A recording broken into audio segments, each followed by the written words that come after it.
O Inter, é verdade, os primeiros 20 minutos ficou na linha defensiva, o Grêmio pressionando, e é normal que o adversário, que o visitante seja pressionado num ambiente de 50 mil pessoas. O Grêmio fez o que deveria ter feito, não teve o êxito. A partir do momento em que o Inter começou a jogar, colocou a bola no chão, o Inter foi superior. E o primeiro tempo já poderia ter terminado 3-0. Aí no segundo tempo foi estratégia, né? Tá com 2-0, baixa as linhas, e o Grêmio com volume, mas o Grêmio com muito volume e pouca criação. Isso deve ser um ponto de alerta, o Grêmio com pouca criação. A partir do momento em que o Grêmio troca o seu meia e coloca o Edenilson e troca volante por volante, o cenário não muda muito. Foi um jogo de pressão do Grêmio, de inversão de bola, de cruzamento para a área. Então, de sábado, tu viu um jogo, ele se deteve nos números. E os números não dizem tudo. Então, o Inter foi superior quando jogou entre 20 minutos e 45 do segundo tempo, e depois administrou e teve contra-ataques. 2 ou 3 no último, Wesley, é verdade, a chegada mais forte do Inter, talvez o único arremate, mas o Wesley perde o gol. Enfim, o Inter deixou de matar o confronto e o Grêmio não entendeu o que aconteceu pela entrevista do de sábado. A entrevista do Guerra é muito serena, muito equilibrado. O Alberto Guerra, ele é um cara equilibrado, ele é um cara muito sereno, né? É um cara que é bom de ouvir, porque ele é muita lucidez. Ele lembra que é um time em construção, um time em formação. Ele até achou que, por ser a final, que o Grêmio poderia equilibrar as ações com um time que está procurando um processo coletivo, não tem. Hoje o Grêmio é um grupo de jogadores que tenta se unir dentro de campo, que tenta se sintonizar e não consegue.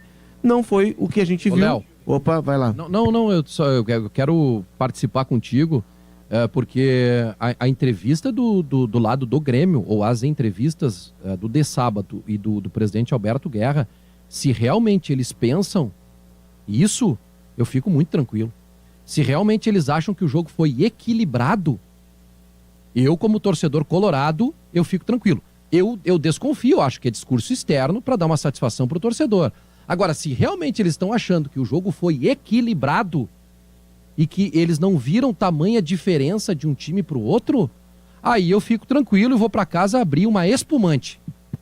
Ficou essa, principalmente na do de sábado. Acho que o Alberto Guerra, ele até ele trabalha muito mais com a ideia de um time em construção.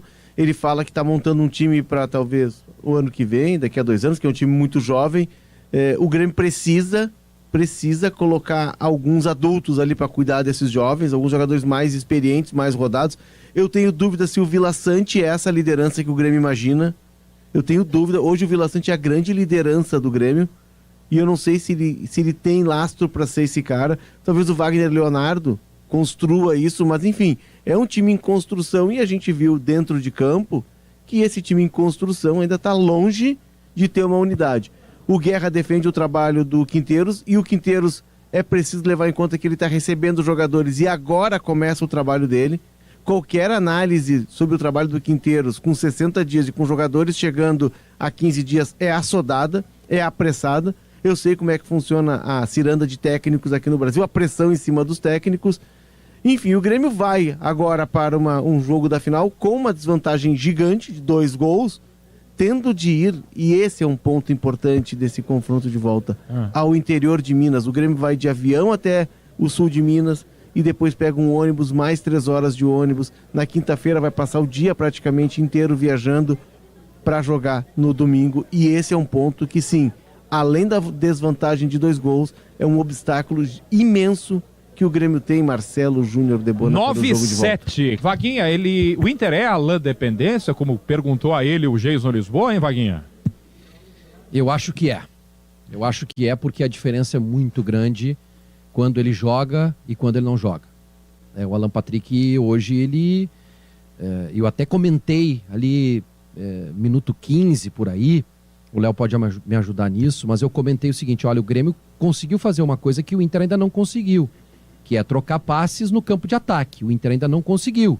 Tanto que o Carboneiro não tinha jogado e nem o Alan Patrick. Vaguinha, aos 14 minutos o Carboneiro recebe uma bola, né? O Inter recupera uma bola e o Carboneiro chuta fraco. Isso. Da frente da área. E o Alan Patrick tá na meia-lua, pede a bola para ele e reclama que ele não passa. E logo depois disso, o que acontece? Tem um lance antes do passe que ele dá pro Vitinho, que ele domina, que ele já consegue pensar como se tivesse tentando pegar o timing do jogo, sabe? o timing da bola, o que que eu vou fazer aqui? E aí quando ele acerta, cara, e aí a gente tem que destacar aqui o mérito do Vitinho, que faz uma jogada espetacular. O Vitinho coloca o Inter na decisão com gols importantes e ele constrói a jogada do primeiro gol. O drible que ele dá no Lucas Esteves é impressionante. Ele dá um corte seco, bate cruzado, ninguém aproveita e aí o Carboneiro, com muita tranquilidade, também faz o gol. Mas respondendo a tua pergunta, Debona, infelizmente sim. E aí, sempre tem aquele debate, né? Puxa, o Inter precisa ter um reserva para o Alan Patrick. Gente, não existe reserva para o Alan Patrick. O jogador que o Inter contratar vai ser muito menos que o Alan Patrick. Por quê? Porque camisas 10 no futebol brasileiro estão cada vez mais escassos. É difícil tu contratar um jogador que seja próximo ao Alan Patrick, porque esse cara tá jogando. Esse cara tá em algum time da Série A sendo titular. Então é muito difícil. O Grêmio conseguiu descobrir o Monsalve. O Grêmio tem 2, o Cristaldo e o Monsalve. Calma, né? Calma que, pelo que a gente tá vendo, quando o jogo endurece, eles não aparecem.